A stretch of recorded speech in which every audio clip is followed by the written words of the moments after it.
no habías hecho nada. Lo castigaron a él porque rompió algo, ¿no? O sea, no entiendo qué interés tiene, porque hay una medida de un derecho en el tercero interesado de venir a debatirme lo de la multa. Además que les voy a decir una cosa, tan siento que tengo la razón, que en todos estos asuntos, y me han tocado varios, no, pues, muchísimos, donde andamos buscando al tercero interesado en el juicio de amparo, nunca alega nada, nunca dice nada. No, rara vez se mete en la multa, nada más se le llama por llamarlo, pero es una bronca ir hasta su domicilio y dejarle las copias de la demanda. Eso sí, pero el sujeto nunca, tan es lógico que no tiene interés que no, ni se mete, le vale un sorbete la multa a su contraria. Entonces, les decía que para interés jurídico de amparo, el principio de interés jurídico se logra primero a partir del principio de parte agraviada. Para nuestro juicio de amparo, el interés jurídico tiene que estar acreditado plena y fehacientemente. Es una de las constantes históricas del juicio de amparo y de las posiciones más reiteradas de los tribunales federales. ¿Está acreditado fehacientemente o no va a proceder el amparo? Otro principio de nuestro juicio de amparo es interés jurídico, carga de la prueba del quejoso. Carga de la prueba del quejoso. No hay discusión, ya hay tesis de la Corte muy vieja, es carga de la prueba. O lo demuestra o no le va a proceder el amparo. Va a ser improcedente. Casos excepcionales, en mi opinión, es la litis abierta del agrario. En el agrario, la única parte en carga que traen las partes es acreditar su calidad de ejidatario campesino. Cruzando esa línea, que es muy fácil de cruzar, todo es bronca del tribunal. Ya la hiciste, no tienes que mover un dedo. Entonces, la definición de un abogado agrarista en amparo es el que no mueve un dedo. O sea, todo lo va a hacer el juez de amparo. Tiene obligación o le van a reponer todo el tiempo. Lo mínimo que le falte al juzgado de investigar, de recabar, le van a reponer. Entonces, hay una acuciosidad brutal de todos los jueces de amparo en la materia agraria, porque le llaman litis abierta, y eso significa que como que te conviertes en el abogado de los ejidatarios. Retomando la pregunta o la postura en cuanto a la multa o medida de apremio, me llamó la atención, en materia de oralidad familiar, las medidas de apremio pues obviamente son irrecurribles cuando se dictan dentro de las audiencias, pero de forma general hay muchos criterios. Ejemplo, para una escucha de menores, dentro de lo que es el Código Civil, te manejan las medidas de apremio, multa de 1 a 30 días, arresto, y si no, pues lo que es desacato propiamente. Pero en general, la mayoría de los jueces te lo aplican gradual. En la primera audiencia te requieren ejemplo y te van y te dicen, ¿sabes qué? Una multa de 5 días. Se suspende la audiencia y se van a la siguiente. Te hago 10, te hago 20, te hago 30. Entonces, en ese sentido, a mí me llama la atención, por ejemplo, la improcedencia de los amparos indirectos, porque en corto realmente muchos tribunales te dicen eso, es que tiene que ser gradual.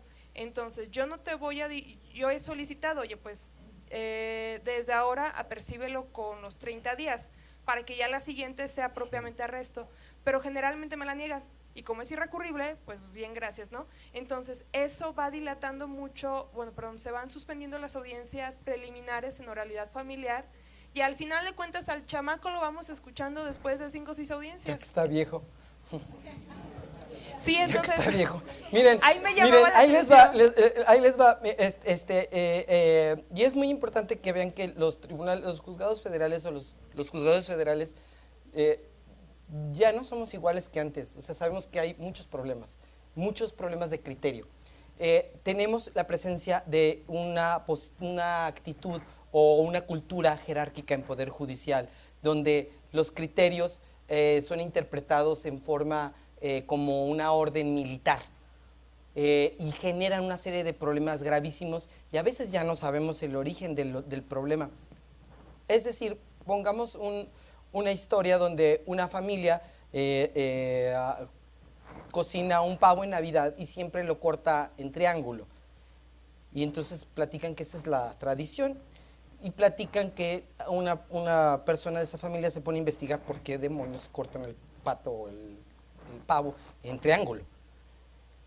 que se viene haciendo por siglos en su familia. Cuando se entera, resulta pues que la historia del triángulo era que el horno de la tatarabuelita no cabía, el maldito pavo, y por eso lo tenían que cortar en triángulos. Entonces lo hacían bolas y por eso lo cortaban en triángulo. Esa es la historia de muchos criterios.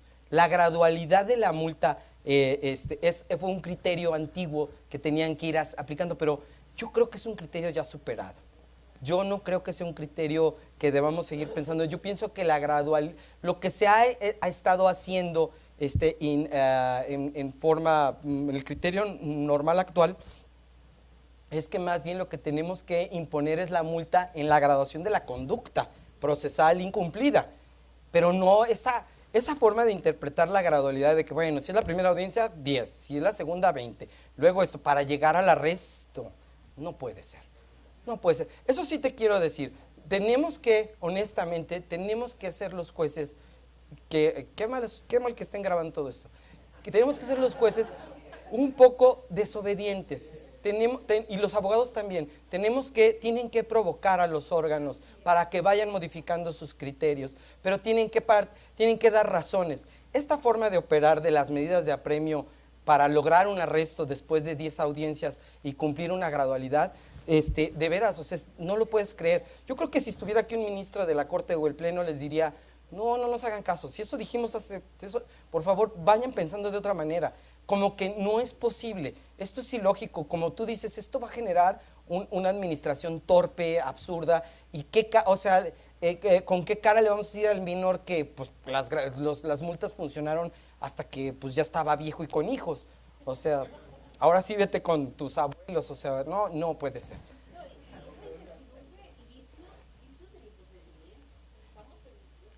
Miren, tenemos muchos problemas, pero yo creo que sí hay.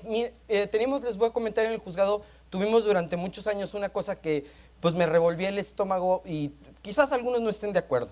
Teníamos una concesión de amparo contra la citación de fiscal. Te citaban ante la fiscalía, ibas al amparo, se encontraba el citatorio y el juez de amparo aplicaba un criterio durísimo de un colegiado que les exigía en el citatorio hacer una resolución fundada, motivada, dile que es tercero, dile para qué lo quieres, a qué horas tiene que ir, la multa exacta. Pues nadie podía cumplir eso. El MP que pues apenas hace el citatorio y le pone su firma, pues todos los citatorios eran amparados y les exigíamos para el cumplimiento miles de cosas. ¿Saben? El MP decía, mira, ya lo dejé sin efectos, ya no lo cito. Eso pasaba, ¿no? O sea, para hacer una resolución judicial de un citatorio, no, vete al demonio, lo dejo sin efectos. Ya al rato lo vuelvo a girar. Y con miedo, porque pues no vaya a repetirse el acto. Entonces, en el juicio, en el tercero, generamos una primera sentencia donde modificamos el parámetro. No está confirmada porque no la impugnaron, ahí se le fue a los abogados. Yo pienso que el abogado está tan seguro, porque es un criterio formal, histórico, como la inexistencia de actos, que pues por eso se le fue, pero se lo negamos y le dijimos, no, mira, vamos a hacer esto, tenemos que estudiar la legalidad de otra manera. Si yo como juez de amparo me doy cuenta que sí hay motivo para citar a Juan, porque es testigo, porque tiene un carácter en la investigación, debe de comparecer, con independencia de las formalidades legales, porque yo ya las revisé como juez de amparo. Yo ya las vi, sí es cierto, debes de ser citado. Si yo corroboro que en la investigación tienes un carácter, la formalidad de la fundamentación y motivación la podemos omitir porque yo ya la verifiqué como juez. Yo ya verifiqué que sí tienes ese carácter. Comparece a juicio, debes de comparecer, te niego el amparo. Es un criterio verdaderamente diferente de la observación de la legalidad tradicional en México, fuera de los cánones de la fundamentación y motivación. Decíamos que la legalidad tenía que observarse en forma sustantiva y no en forma meramente formal, y alegábamos, y me parece que cualquier mexicano te va a decir que estamos bien, de que no era correcto obstaculizar una investigación que solamente citaba a un individuo por una cuestión de errores o de faltas de formalidades. Si expresaba al órgano al que tenía que comparecer, si expresaba la hora a la que debía comparecer, si iba dirigido, y además de constancias advertíamos su carácter, podía ser citado y alegábamos la desobediencia al criterio bajo una nueva óptica de legalidad. Por supuesto que pues, son sentencias que pues, nadie conoce. Y son sentencias que pues nada más hemos dictado una y sabemos que el colegiado no las puede revocar en cualquier momento porque van muy a contrapelo de lo que está pasando en México. Pero como que les he comentado a los compañeros que estas sentencias se pueden decir a voz alta a la sociedad, aunque no se pueden desgrabarlas, pero yo sí puedo darle la cara a la sociedad y decirle, oye, estamos intentando un criterio de legalidad distinto, de conceder y conceder amparos. Y lo triste es cuando ves que cumplen las autoridades y se rinden. Cuando la autoridad dice, no sean payasos, yo no tengo tiempo de hacer una sentencia judicial de un citatorio, no es posible. Es que las autoridades se rinden, o sea, el amparo de forma, sobre todo, produce consecuencias muy lamentables. Miren, en Culiacán, cuando yo estuve de juez auxiliar, me tocó ver un asunto que de veras era para llorar. Ese asunto era un asunto de violación. Era un sujeto que había ayudado. Era raro el caso, porque miren, era en un rancho de Nayarit, y en ese rancho un sujeto se había enamorado de una muchacha a la cual secuestra con su amigo, se le lleva a una bodega y la viola. Entonces el papá luego va con él y le dice, oye, entrégame a mi hija. Y pues ya se la entrega. Y lo detienen, les giran la orden de aprehensión a él y a su amigo. El juez de amparo viene al amparo, yo lo conozco el amparo por el amigo que lo ayuda. Pues los jueces de amparo de Nayarit no entendían la coparticipación y amparaban por forma y siempre le decían a la sala y al juez primeramente le decían, pues es que ¿qué hizo este? No hizo nada, pues él no la violó. Pues el que hizo, él es el amigo, funda y motiva qué hizo. O sea, como que los jueces querían que el juez dijera, pues si no la violó no cometió delito. No entendía que el sujeto era copartícipe, o sea que había cooperado en la realización de un delito y de un secuestro. Discutible será si esa participación era para la violación. Quizás no había datos para decir, cooperó en el secuestro, en la violación. Bueno, el chiste es que, pero sí existe la coparticipación en la violación, aunque no viole. Aunque el sujeto no viole, puede haber coparticipación de distintas maneras para participar en una. Fueron como 4 amparos de forma, como 4 amparos. Al 5.º amparo, el juez desistió y dijo, no, ya niego la orden de aprehensión, ahí muere. Y entonces casualmente el MP, no sé por qué raro, apela. Ahora sí salió, no sé, se iluminó y sí. Lo apela la sala, y muy bien la sala de Nayarit, motiva bien la coparticipación y dice, claro que sí, pues si él ayudó, él la llevó a la bodega donde fue violada, por el momento hay elementos, era el auto de término, si hay elementos, pues sí, él lo ayudó, y llega al amparo. Me llega a Culiacán, bueno, de Nayarit en auxilio, me toca en Culiacán, y ya lo niego, pero es donde veo 4 amparos de forma, y un 5.º que ya el juez local dijo, ahí muere, pues ya, sáquenlo, ya ahí muere, pues yo no puedo.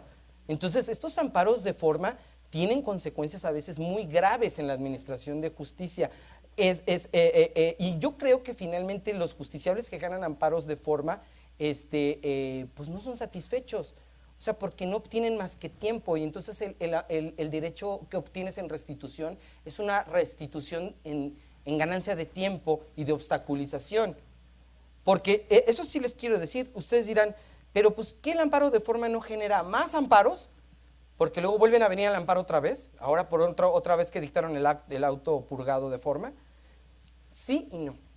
La respuesta es sí y no. Sí es cierto que puede generar más amparos, pero no siempre.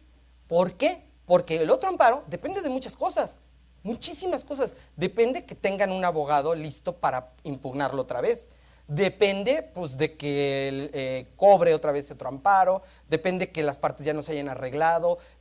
Ese diferimiento de la justicia en fondo genera que tal vez ya no lo promuevan, ya cambió de abogado, ya se murió alguien, ya no les interesa, ya se arreglaron también. Es muy común. Sí, compañero.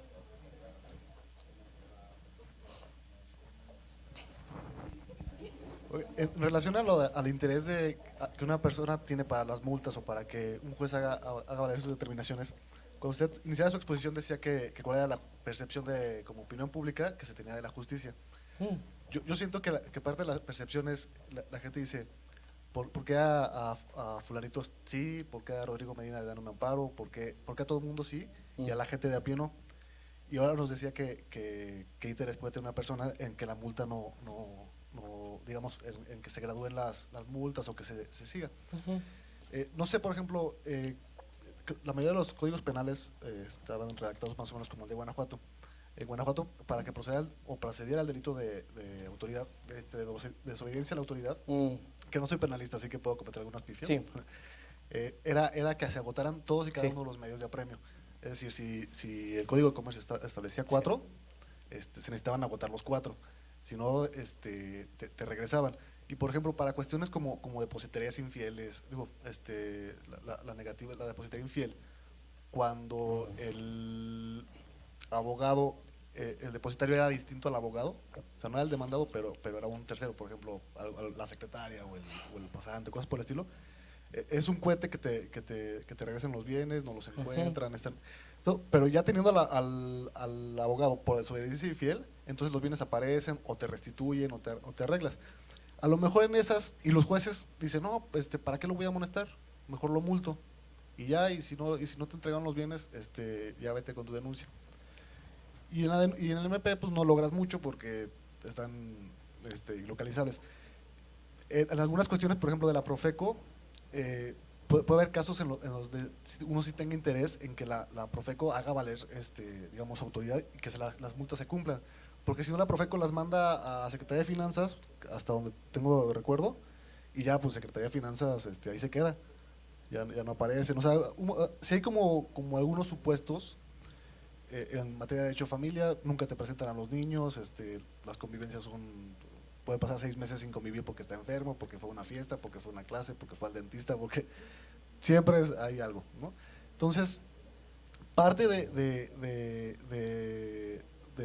éxito de la justicia es en la medida en que las autoridades hagan cumplir sus determinaciones, porque la gente tiene como esa percepción de que al final son llamadas a misa para algunos, pero para otros sí es como complicadillo. Entonces, yo creo que o sea, usted lo que dice es que si no procede el tercero interesado, obviamente está interesado en la multa, porque si liberamos a los sujetos de las multas, menos eficientes van a ser las instituciones. Entonces, nos conviene este interés de que se ejecuten multas porque si no participaríamos del desaliento de las personas. Y al final, el artículo 17 constitucional establece que el juez deberá tener los medios y como derecho humano, que los jueces tengan los medios para hacer cumplir sus determinaciones. Si usted me dice, no, pues es que no tienes, ahora sí que quíteme la prohibición que dice no te puedes hacer justicia por propia mano, y yo le digo, ok, entonces que no tengan los medios para hacer cumplir sus determinaciones. ¿Me explico? O sea, no, sí lo entiendo, o sea, sí tiene sentido lo que dice, mi argumento contra la multa va también en un aspecto económico. Tenemos que entender que el amparo está absolutamente desgastado por esta derivación del interés que produce la producción de miles de amparos que no están dando un resultado eficiente. Los amparos de forma que comentaba hace rato tienen una causa, y esa causa es porque los amparos de forma son de fácil estudio, de fácil concesión. ¿Y sabe por qué? Pues porque estamos atiborrados, porque no tenemos capacidad. Y estamos atiborrados porque hemos derivado muchísimos derechos de situaciones incorrectas de nuestro país. Hacer procedente el amparo incluso contra una multa para mí es discutible también, incluso como quejoso. O sea, decir, espérate, si al país nos cuesta 20, o sea, por simple lógica, mira, no es de ricos o pobres, si al país nos salen 20,000 pesos a los mexicanos tu juicio de amparo, porque a ti te cobran una multa de 1,000 pesos, no te va a proceder el juicio de amparo, lo siento. Es aberrante, sí, pero es aberrante que a mi país le cueste más caro tu amparo que tus 1,000 pesos. Eso en ninguna empresa normal en el mundo te dirían, ¿a poco hacen eso? Sí, lo hacemos, procede un amparo que nos cuesta tanto por una multa. Bueno, los cobros de DAP eran por 300 pesos. Por 300 pesos iban al amparo. Mire, no lo va a creer, Se prescribieron los billetes de depósito de los DAP, el DAP nunca lo recogieron. Ya que ganaban el amparo y la comisión les devolvió el dinero, no iban por el dinero. Prescribimos, no sé, 100, 200 billetes. ¿Y cuánto le costó a usted, cuánto nos costó a todos la promoción de todos esos juicios de amparo? O sea, mi pregunta es también desde un aspecto de eficacia de nuestro sistema judicial. Sí, no partimos de una lógica por lo menos económica de costo, de decir, ¿cuánto nos cuesta un amparo? O sea, sí, qué ilógica. Ahora, no funciona la Profeco, no funciona el juez familiar, tenemos que atajarlo a través de las responsabilidades concernientes, o necesitamos un juicio de amparo que produzca sanciones graves en caso de no imponer sanciones y que en un momento dado destituya a una autoridad por no cumplir con un régimen de apremio. O sea, preferiría un solo amparo que genere un efecto de impacto fuerte a lo que está pasando en el país, donde se promueven infinidad de juicios de amparo, se llama terceros interesados, y mire, yo hablo de 20,000 pesos, pero si hay revisión, ese amparo ya se incrementó a unos 25,000 pesos. Si hay auxilio de otro juez auxiliar, ya se incrementó a 30. Si se repone el procedimiento de amparo, duplíquelo. Ya nos costó un juicio de amparo de una multa, posiblemente 60,000 pesos por una multa de 500. Pero, por ejemplo… O sea, no es que yo quiera, mire, los argumentos míos de la ineptitud de las autoridades, mire, mi pregunta es esto, ¿el juicio de amparo ha remediado esto? ¿En 150 años ha remediado algo? No, esas partes no. El juicio de amparo es muy eficiente en muchos otros derechos, pero en la letra menuda de la multa no ha cambiado nada. Al contrario, ha producido daños en las audiencias donde ya no imponen multas. Mire, le voy a comentar un caso para que vea por qué la multa, porque esto es más integral. En los juicios de amparo, en la ley anterior, teníamos la capacidad de imponer multas más discrecionalmente. La nueva ley como que hace una clasificación muy amplia de cuándo puedes imponer multa, como para hacerla más… Eso pensó el legislador. Si les pongo la casuística de cada caso, les van a imponer multas. Pero el legislador no tomaba en cuenta que lo que en verdad… Nosotros no imponemos multas, ¿sabe por qué? Porque no las podíamos ejecutar, no nos permitían archivar el expediente sin la ejecución de una multa. No nos permitía el sistema. Entonces, ¿qué hicieron? Si no podías archivar un expediente, pues no había espacio, te llenabas de expedientes, imponías multa, ahí se quedaba meses hasta que Hacienda la ejecutaba. Y ahí se quedaba tu expediente. Los jueces dijeron, no, ¿sabes qué? Yo no impongo multas, no tengo que poner los expedientes. No impongo, por eso, porque era difícil cobrarlas y tenías el expediente ahí. Entonces, no era el problema de la casuística, era el problema de que la ejecución de la multa en amparo era tardadísima y tenías los expedientes. Por eso no hay tanta multa en juicio de amparo, por la ejecución. Pero también, obviamente, voy a serle franco, no había tampoco cierta habilidad de pensamiento, en mi opinión, porque yo he impuesto mucha multa y lo que digo es, en cuanto me la controle Hacienda, en cuanto me diga que ya la tiene, archives el expediente. O sea, ya yo libré ese problema con una determinación judicial muy simple. O sea, decir, no, pues archívenlo, pues qué me importa si le ejecutan. Yo ya di la orden de que le ejecuten, no la quieren ejecutar, ese no es mi problema. Pero el sistema anterior decía, no, tú juez, dile a la Hacienda hasta que infórmate, y eran pleitos con la Hacienda de infórmame si ya la ejecutaste, no impongo ninguna multa, no me voy a estar peleando con Hacienda. A ver, que sí, compañero.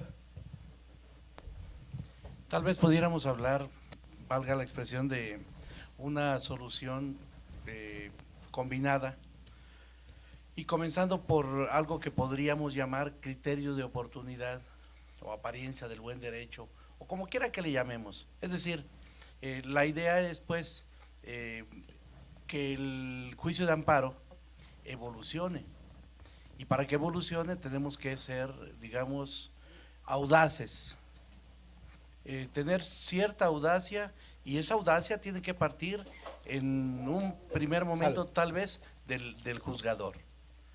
¿Por qué?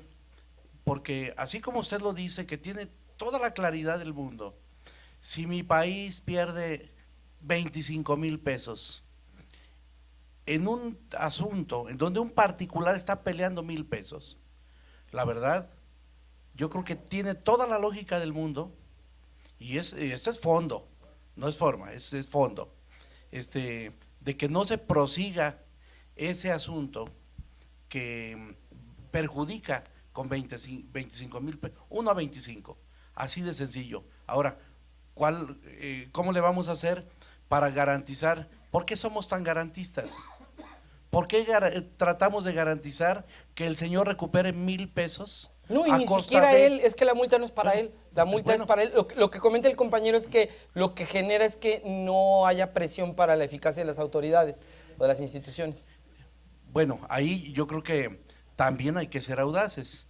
El problema no está en el juicio de amparo, el problema está en las autoridades ordinarias.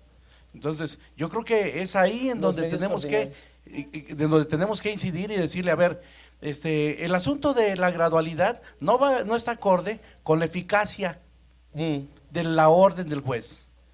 Y si tú aplicas por escalas, primero 5, luego 10, luego 15, luego 20, luego hasta 30, pues yo te digo que eso no es eficaz.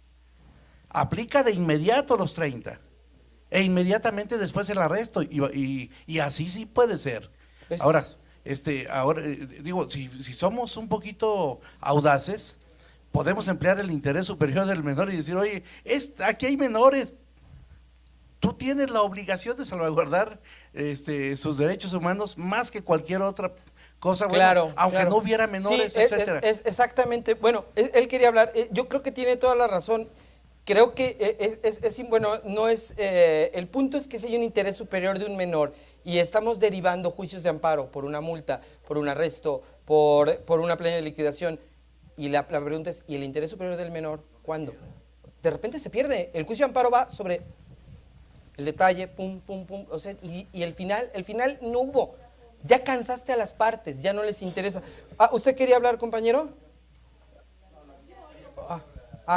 Bueno, yo quería comentar respecto a lo que usted dice, de que hay veces que un juicio de amparo, el trámite de un juicio de amparo es más costoso en sí que lo que se está peleando.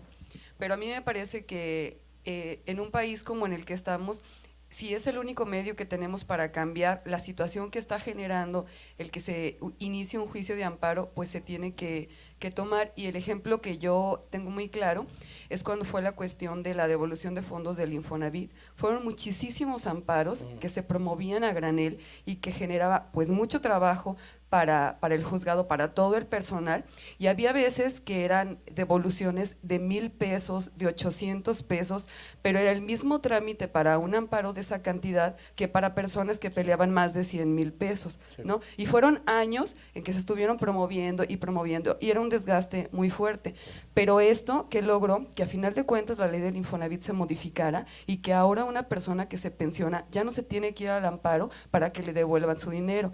Es un trámite que hacen ante el Infonavit y que en la mayoría de los casos les regresan su dinero sin ningún problema. Entonces la cuestión aquí es que muchas veces son las leyes, son las cuestiones administrativas que se manejan en las dependencias.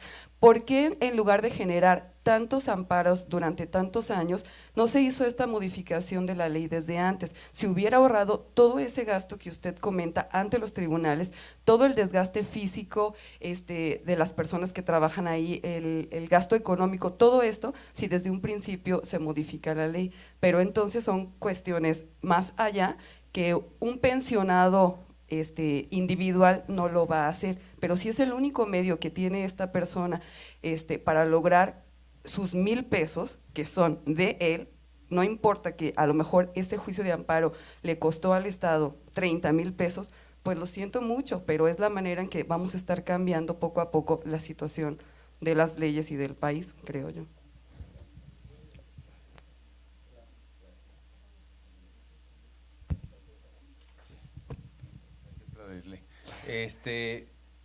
Aquí primero se tiene que hablar del Estado de Derecho. No son los 1,000 pesos, porque al final, bueno, coincido con la compañera, pero hablaba de si hace una multa, la mandan a Hacienda por parte de una autoridad judicial y esta no se cumplía, y de alguna manera por los espacios que tenía el juzgado y se empiezan a aventar pilares de papeles, y también si hablamos, si el 70% de los ejemplos que usted hacía, entonces, ¿qué no es aquí el Estado de Derecho quien lo quiere garantizar? ¿Es el juez? ¿La autoridad judicial? Se tiene que, no, te estoy ordenando, Hacienda, que hagas esto, no lo haces, hacer los procedimientos disciplinarios que correspondan, porque si no, no son los 1,000 pesos, porque si no garantizas el Estado de Derecho, el juez, porque hablamos también, usted hablaba de que había mucha como miseria, sí, pero hablamos de la suspensión de esa bulevar que la quitaron en el Estado en México, el día siguiente se pusieron. ¿Para qué entonces queremos? Tanto se gasta, tanto papel, muchos dicen no duermen de las secretarias, en exceso de trabajo, malos resoluciones, porque finalmente en exceso de trabajo Pues no puedes hacerlo. Así cualquier ser humano en cualquier área de la administración municipal, estado o judicial, no puede hacerse. Entonces, reitero otra vez que no es de Estado de Derecho eficaz, pero aquí el brazo principal de esos reclamos es el Poder Judicial. Yo también por eso decía que cuando hablamos que hacían muchos contratos ficticios, falsos, de ese vista al Ministerio Público, porque no solamente es el notario, dígale, quítale un fiat porque no hizo el trabajo correctamente, simplemente tiene los elementos, que se los den, no te puedo hacer un contrato porque no me das los elementos, punto. Entonces, si el Poder Judicial no va y dice, pues si tú Hacienda no materializas lo que yo te estoy ordenando, ¿dónde sale el Estado de Derecho? Digo, nos vamos a estar quejándose y vamos a estar diciendo, pues 150 años, sí, perfecto, lo hablamos desde el derecho, que el derecho a amparo y que el juicio de amparo mexicano, y lo decimos, pero yo creo que tenemos que bajar a la otra parte de evolucionar, y la evolucionar es a través del derecho eficaz, cuando el juez ordene lo que tengan que hacer. No son los 19,000 pesos que dice, sino los 1,000 pesos que tienen que garantizar para el Estado de Derecho, para que de alguna manera… Es que lo entiendo su postura, entiendo su posición, pero lo que quiero contestarles es que, primero,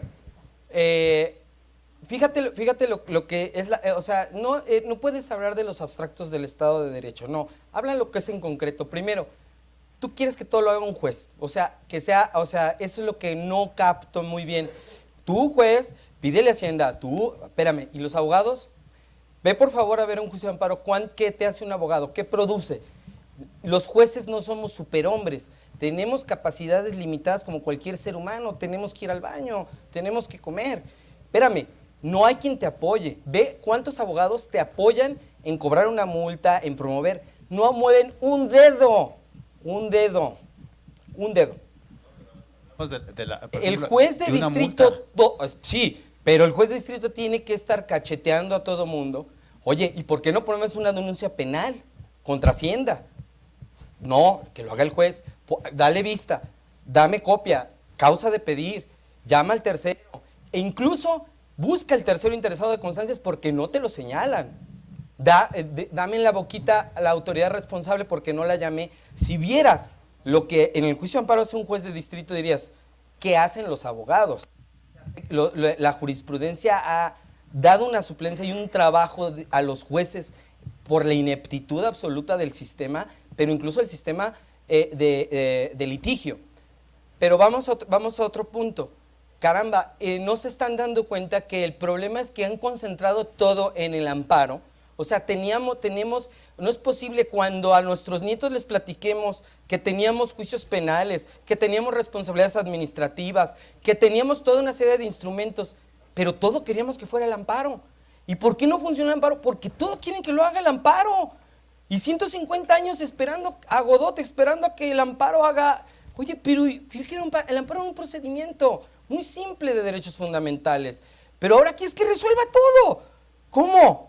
Y los otros procedimientos, las otras autoridades, las otras medidas de apremio, todo el juez de amparo, no es posible. Si el Infonavit, en verdad, y ese es un argumento que por ahí me manejó un abogado y me pareció muy bueno, si el Infonavit o las instituciones, tu Congreso impuso un DAP inconstitucional años y años y años, y el Infonavit durante años no devolvió ni siquiera 1,000 pesos, por Dios, o sea, el amparo tiene límites, efectivamente tiene límites, no es el instrumento correcto para frenar un problema político como el de la CENTE. El problema de la CENTE es un problema muy grave, estructural de todo el país. Gravísimo. El juez de amparo no puede, no es imposible, somos seres humanos. No lo puede el presidente de la República, no lo puede la PGR, el ejército. O sea, el juez de amparo, ¿dónde ves que tenga metralletas? ¿Qué hago? O sea, veme, es una persona como tú. No tengo esas facultades. Entonces, lo que tendríamos que ejercer aquí, pues es efectivamente los sistemas de responsabilidad administrativa penal. Pero por Dios, o sea, el juez de amparo, pues no, y de hecho nunca pudo resolver esto del Infonavit, efectivamente, hasta que, pues sí, o sea, no, lo que sí te digo es que los recursos son limitados, esto es como un hospital, o sea, no tenemos recursos ilimitados. Tenemos personas normales que trabajan, que tienen familia. No pueden, o sea, nos exige la sociedad cosas donde dices, oye, pero que no hay ministerio público, que no hay tribunales administrativos, que no hay órganos de control administrativo. No, todo es el amparo, todo es el amparo.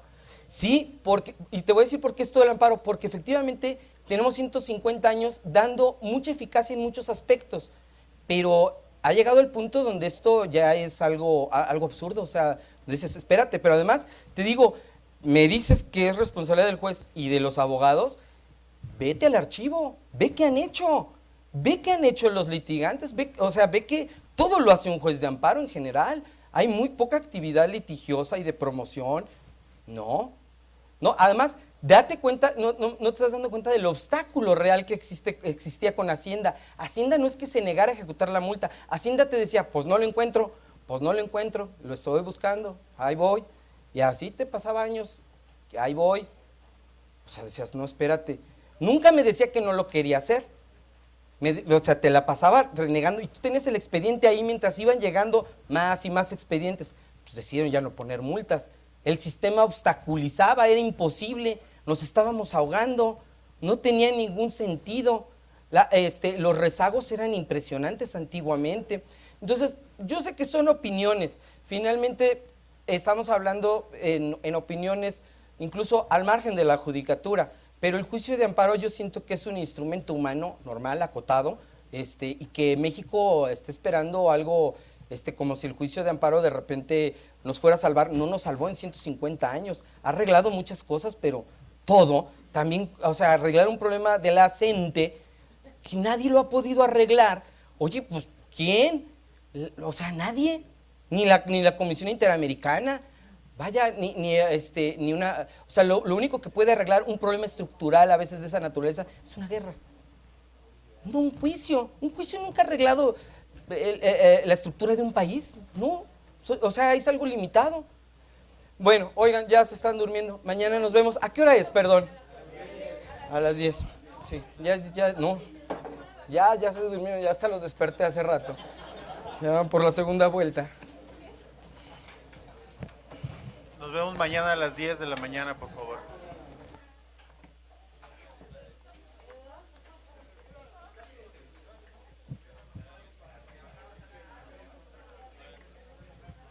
Hubo uno hace poco, pues sí, lo que hizo el compañero, cumplieron y al otro día ya estaban.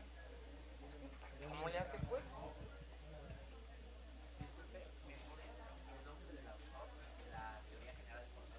Davis Echandía. Muchos libros de él, por todas partes.